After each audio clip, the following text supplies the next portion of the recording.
Chicago Fire Season 13 Final Recap. Was Severide able to clear Pascal's name? Picking up almost right after the events of the penultimate episode, the Chicago Fire Season 13 Final begins with Chief Pascal being brought in for questioning by the police. While he's not under arrest, it's made clear to him that the evidence is not looking good. It looks as though he was stalking the victim, and the officer questioning him makes it clear he's going to need a good lawyer. That same morning, Van Meter confronts Severide about withholding information about Pascal from him. He makes it clear to Severide that if Pascal goes down, Severide is going with him as an accessory. After the chat, Severide tells Pascal that he has a witness in Lieutenant Vale, but they fear this could be hard to prove, and they need to take things further to clear Pascal's name. Severide goes to see Bishop in prison. He tells him he was wrong about Pascal, and that he thinks Hendricks is behind the frame job. Severide asks Bishop to confirm that he called Hendricks after he was put away. Bishop is hesitant to cooperate, which is when Severide points out that he's certain Bishop hates prison more than Pascal, and suggests he can help get him a deal if he cooperates. The Season 13 finale of Chicago Fire, titled Flames of Redemption, opened with a piercing alarm, the kind that signals not just a physical blaze, but a dramatic showdown about to unfold. Inside Firehouse 51, everyone felt the pressure. The episode wasn't just about putting out literal fires. It was about honoring a legacy, clearing a fellow firefighter's name, and making sure justice was done. The center of this showdown was Kelly Severide, a man defined by loyalty, conviction, and an unwillingness to let the people he cares about suffer under unfair suspicion. His mission all season has been to clear the name of Mike Pascal, a veteran firefighter who fell from grace after being accused of negligence, a scandal that many believed was a cover-up for something bigger. As the episode opened, Severide stood over Pascal's service record, a thick folder filled with reports, testimony, and investigative files, trying to connect the dots that everyone else seemed to miss. His piercing blue eyes glimmered under the dim glow of the department's archive room, reflecting a soul battling its own doubts. Did Pascal really screw up, or was something more sinister at play? Severide is en Silac. With only 24 hours left to submit new evidence, Severide teamed up with Joe Cruz and Stella Kidd to pursue a lead buried in years-old phone logs. The phone companies hadn't kept everything, but Severide insisted there might be something there. A call made from Pascal's phone at the scene of the incident, which could clear him once and for all.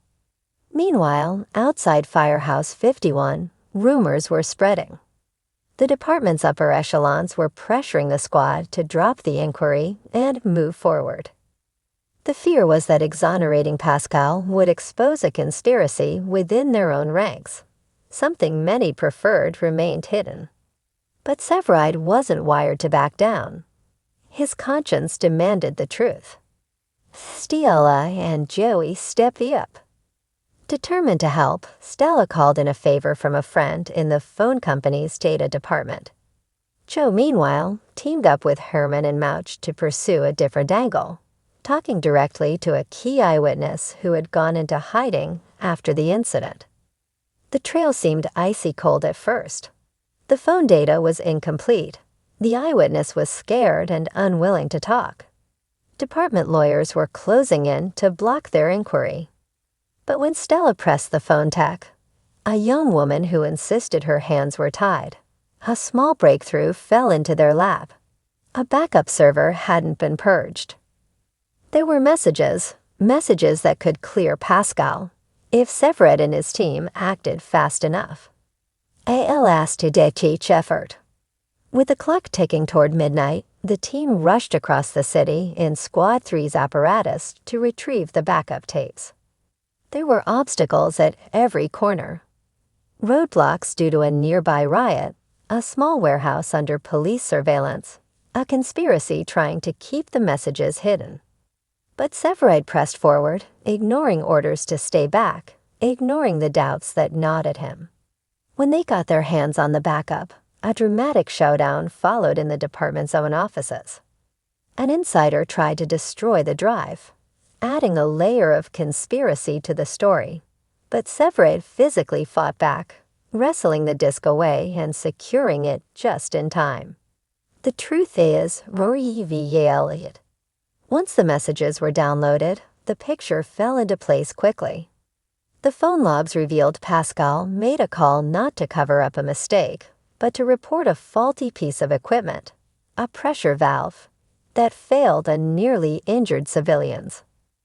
The department, instead of addressing the faulty gear, made Pascal a scapegoat and tried to erase the chain of command, implicating a deputy chief who chose the department's reputation over the safety of firefighters and civilians.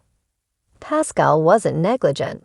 He was trying to do the right thing, and nearly paid for it with his career. Severide fights for justice. With the backup files in hand, Severide marched into the department's internal review meeting and presented the hard evidence. His voice was firm, filled with the moral conviction that has defined him. Mike Pascal is not a coward or a failure. He tried to do the right thing, and you turned him into a scapegoat. The testimony fell like thunder in the room. The deputy chief tried to dismiss it, but the phone recordings were irrefutable. The conspiracy was exposed, and Pascal's name was cleared. His record was expunged, his pension restored, and a formal inquiry into department leadership was opened immediately afterwards. A brotherhood restored.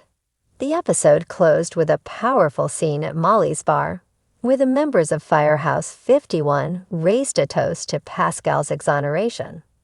There were tears, hugs, and a deep feeling of renewal. Pascal himself walked in, a humbled man who thought his career was over, and was warmly welcomed back into the fold by his fellow firefighters. For Severide, it was a moment of peace. His mission had gotten messy, dangerous, and nearly cost him friendships and his badge. But in the end, justice prevailed. Final notice of Severide.